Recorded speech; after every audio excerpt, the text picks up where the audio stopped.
Hello and welcome friends, स्वागत है आपका GDS updates and vacancy hub YouTube channel में। तो बिना फालतू की बात के स्टार्ट करते हैं अपना वीडियो। तो जैसा कि आप लोगों को पता है, डिपार्टमेंट ऑफ पोस्ट ने ग्रामीण डाक सेवक, इनमें जो तीन पोस्ट आते हैं, बीपीएम, एबीपीएम एंड डाक सेवक, इनके टोटल 21,413 वैकेंसी जो है इसका नोटिफिकेशन रिलीज़ किया है। तो अभी हम इस वीडियो में देखेंगे कि क्या क्या है वो नोटिफिकेशन में, साथ ही में सैलरी क्या रहने वाली है, काम क्या रहेगा, फॉर्म किस तरीके से भरना है, ये सारी सब चीज़ें हम इस वीडियो में आज देखने वाले हैं। तो अगर आप चैनल पर नए होंगे तो चैनल को सब्सक्राइब कर दीजिएगा, और अगर आपको ये वीडियो पसंद आता है तो प्लीज़ उसको लाइक भी कर देना। तो फ्रेंड्स, इसका जो रजिस्ट्रेशन है, registration and submission of online application, ये 10/2/2025 से शुरू हो गया है और ये रहेगा 3 मार्च 2025 तक। ठीक है। और इसके बाद अभी साथ में सेकंड ऑप्शन यहाँ पे देख सकते हैं आप कि एडिट या फिर करेक्शन विंडो, यानी कि जैसे अगर आपके फॉर्म भरते टाइम अगर कुछ आपसे गड़बड़ हो जाए, कुछ गलती हो जाए और गलती से आपका फॉर्म सबमिट हो जाए, तो उसमें कुछ एडिट करने के लिए या फिर करेक्ट करने के लिए 6 मार्च से लेके 8 मार्च तक आपको एक विंडो नए से ओपन की जाएगी। वहाँ से आप सब अपने जो भी चेंजेस है, करेक्शन है, वहाँ पे आप कर पाएंगे। यहाँ पे पॉइंट नंबर 3 में साफ मेंशन किया गया है कि जीडीएस जो है वो डिपार्टमेंट ऑफ पोस्ट या फिर सेंट्रल गवर्नमेंट का रेगुलर एम्प्लॉय नहीं है। वो जो मैंने आपको लास्ट टाइम जैसे बताया था कि जीडीएस एक एक्स्ट्रा डिपार्टमेंटल एम्प्लॉय है, जो कि जिसको टीआरसी है यानी टाइम रिलेटेड भत्ता जो है उसके हिसाब से डिपार्टमेंट में रखा गया है ना। तो जो भी सेंट्रल गवर्नमेंट के जो कुछ भी फ़ायदे या फिर जो कुछ भी अलाउंसेस रहते हैं वो डायरेक्टली हमको नहीं मिलते, हमारे लिए सारी सब चीज़ें अलग रहती है। तो इस चीज़ को आप ध्यान रखिएगा। तो चलिए बात करते हैं अभी पैसे की, कि पैसा कितना मिलेगा। तो इसमें बीपीएम को जो सैलरी रहेगी टीआरसी स्लैब में, जो मैंने अभी जो बताया मैंने, टाइम रिलेटेड अलाउंस जो भी है, तो बीपीएम को यहाँ पे मिलेगा 12,000 से लेके 29,380 रुपये तक। अभी आप इसका ये मतलब मत समझना कि 12,000 से 29,380 तक हमको मिलेगा। 12,000 जो हमारा बेसिक रहेगा, ये हर साल धीरे धीरे बढ़ेगा और लास्ट में 29,380 पे जाके रुकेगा। ठीक है। अभी 8वां वेतन आयोग लगेगा तो उसमें हो सकता है कि 12,000 का 16,000 भी हो सकता है, 18,000 भी हो सकता है। अभी देखते ये तो सब सामने पे अभी डिपेंड करता है। एबीपीएम और डाक सेवक को मिलता है 10,000 से लेके 24,470 रुपये तक सैलरी, बेसिक सैलरी। इसमें आपका डीए और जो कुछ अलग से आपके भत्ते रहते हैं, जैसे बीपीएम को ऑफिस मेंटेनेंस का कुछ 500 रुपये समथिंग मिलता है, और जीडीएस डाक सेवक और एबीपीएम को इनको मिलता है साइकिल अलाउंस वगैरह। तो वो सब मिला के हमारा फिर भी, जैसे बीपीएम का, जैसे मेरा खुद का अभी 21,000 या 22,000 के आसपास मेरा पेमेंट जा रहा है। तो ये सब चीज़ आप ध्यान में रखिएगा। सैलरी एकदम भी कम नहीं है ना। क्योंकि अगर प्राइवेट में अपन काम करेंगे तो भाई 8-12 घंटे के लिए हमको 10,000 12,000 यहाँ पे प्राइवेट कंपनी दे रही है, और यहाँ पे तो हम 4 घंटा काम करना है, 4-5 घंटा, और बढ़िया सैलरी भी बहुत अच्छी है। एज रिलैक्सेशन की यहाँ पे हम बात कर लेते हैं। तो शेड्यूल कास्ट एससी और एसटी को मिलता है 5 सालों का। उसके बाद ओबीसी को मिलेगा 3 सालों का। इकोनॉमिकली वीकर सेक्शंस यानी ईडब्ल्यूएस को यहाँ पे कोई रिलैक्सेशन नहीं दिया गया है। पर्सन विद डिसेबिलिटीज़ पीडब्ल्यूडी को 10 साल का दिया गया है। Person with disabilities PWD plus OBC, यानी ओबीसी में जो भी पीडब्ल्यूडी होंगे उनको 13 साल का दिया गया है, और एससी एसटी में जो भी पीडब्ल्यूडी है उनको 15 साल का यहाँ पे एज रिलैक्सेशन दिया गया है।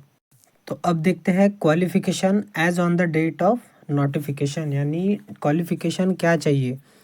तो सबसे पहला पॉइंट यहाँ पे हम देख सकते हैं कि educational qualification for engagement of GDS is secondary school examination pass certificate of 10th standard with passing marks in mathematics and English conducted by any recognized board of school education by the government of India, state governments, union territories in India।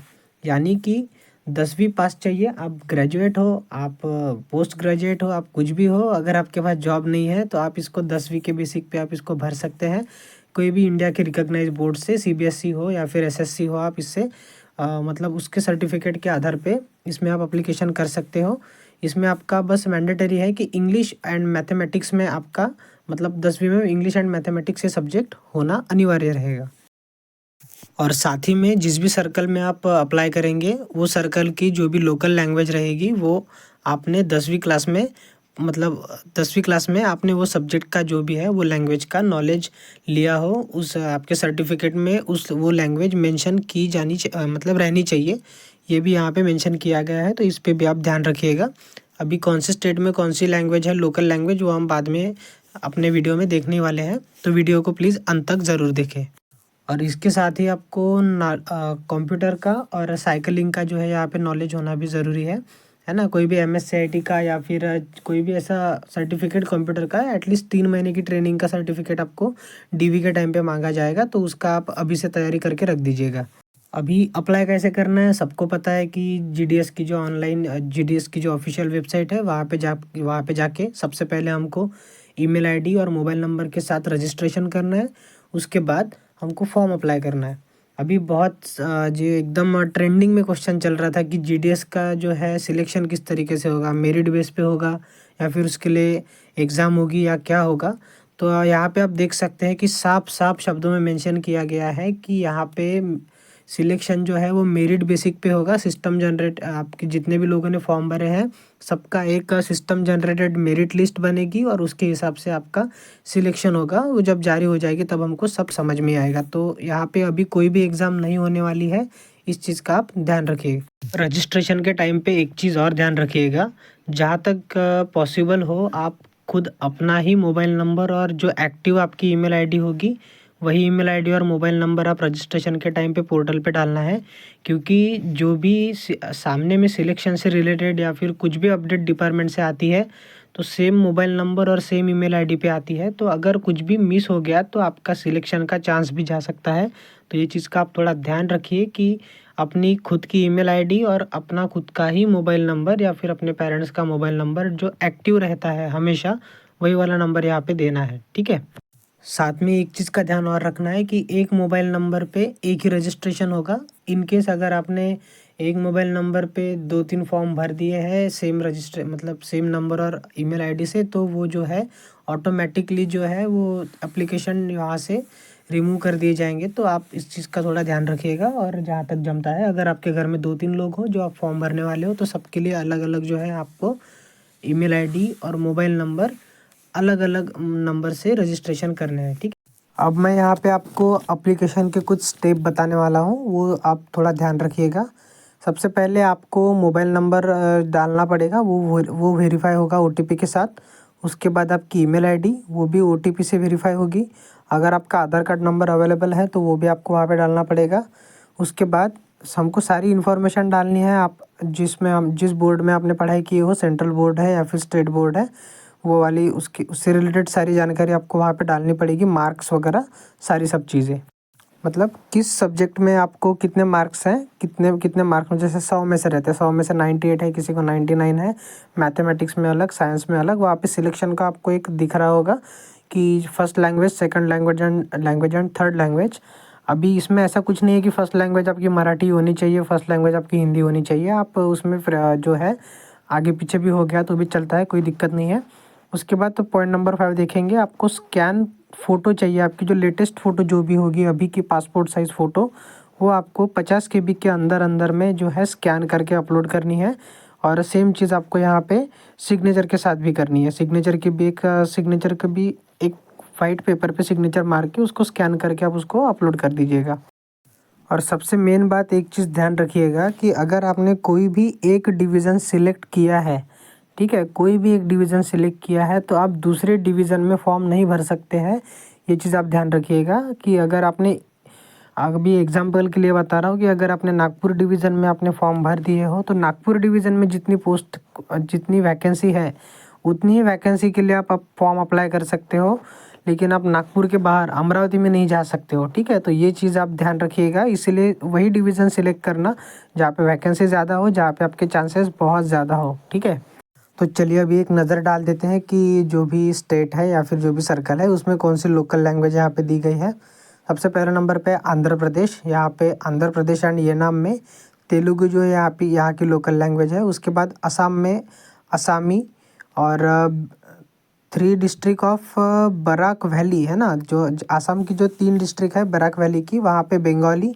उसके बाद तो Bodo land territorial council areas, इस area में बोडो करके एक है। ऐसे 3 local language Assam में यूज़ होती है। उसके बाद बिहार में हिंदी लैंग्वेज जो है यहाँ पे लोकल लैंग्वेज है। छत्तीसगढ़ में भी हिंदी है, दिल्ली में भी हिंदी है, गुजरात में गुजराती है, हरियाणा में हिंदी है, हिमाचल प्रदेश में भी हिंदी है, जम्मू एंड कश्मीर में उर्दू और हिंदी, यहाँ पे 2 ऑप्शन है। झारखंड में आप देख सकते हो कि यहाँ पे भी हिंदी का ही ऑप्शन है। उसके बाद कर्नाटका में कन्नड़ा है, कन्नड़ा है। 12 केरला में मलयालम और मध्य प्रदेश में हिंदी। महाराष्ट्र एंड गोवा में महाराष्ट्र में मराठी, गोवा में कोंकणी और मराठी। उसके बाद नॉर्थ ईस्ट में अरुणाचल प्रदेश में हिंदी और इंग्लिश दोनों लैंग्वेज है। उसके बाद मणिपुर में मणिपुरी और इंग्लिश है। उसके बाद मेघालय में बोथ हिंदी और इंग्लिश एंड गारो करके भी एक लोकल लैंग्वेज है, वो भी मेघालय में यूज़ होती है। मिज़ोरम में मिज़ो, नागालैंड में हिंदी और इंग्लिश, त्रिपुरा में बंगाली और ककबराक करके लोकल लैंग्वेज है, वो वहाँ पे अप्लीकेबल है। उसके बाद ओडिशा में ओडिया लैंग्वेज, पंजाब में पंजाबी, चंडीगढ़ में हिंदी और इंग्लिश, राजस्थान में हिंदी, तमिलनाडु में तमिल और पौंडीचेरी जो है वहाँ यहाँ पे भी तमिल। उसके बाद तेलंगाना में तेलुगु, उत्तर प्रदेश में हिंदी, उत्तराखंड में भी हिंदी, वेस्ट बंगाल में बंगाली, अंडमान एंड निकोबार में हिंदी और इंग्लिश, सिक्किम में नेपाली और भूतिया और लेप्चा और इंग्लिश, ठीक है। उसके बाद दार्जिलिंग डिवीज़न में बंगाली और Nepali, post offices under Gorkha territorial administration में नेपाली लैंग्वेज। तो ये सब सर्कल्स में ये लोकल लैंग्वेजेस हैं। तो जो भी लैंग्वेजेस आपने स्टडी की होंगी 10th क्लास में, उसके हिसाब से आप वो सर्कल में फॉर्म भरने के लिए अप्लीकेबल हो। सबको मैं बहुत सारी शुभकामनाएं देता हूँ और माफ़ी भी चाहता हूँ कि बहुत दिनों बाद मैंने आज ये वीडियो डाला है, क्योंकि मेरी तबीयत कुछ दिनों से अच्छी नहीं थी, उसकी वजह से मैं ये सब वीडियो वगैरह नहीं बना पाया। लेकिन अभी आगे से आपको सारी सब अपडेट जो है वो टाइम पे मिलती रहेंगी। अगर आपको ये वीडियो और हमारे चैनल पे जो भी आपको इन्फॉर्मेशन मिलती है सब आपको अगर अच्छा लग रहा होगा, तो प्लीज़ हमारे चैनल को अगर आपने अभी तक सब्सक्राइब नहीं किया तो सब्सक्राइब कर दीजिए और वीडियो को भी लाइक कर दीजिएगा। और सबको ऑल द बेस्ट मेरी तरफ से। Thank you.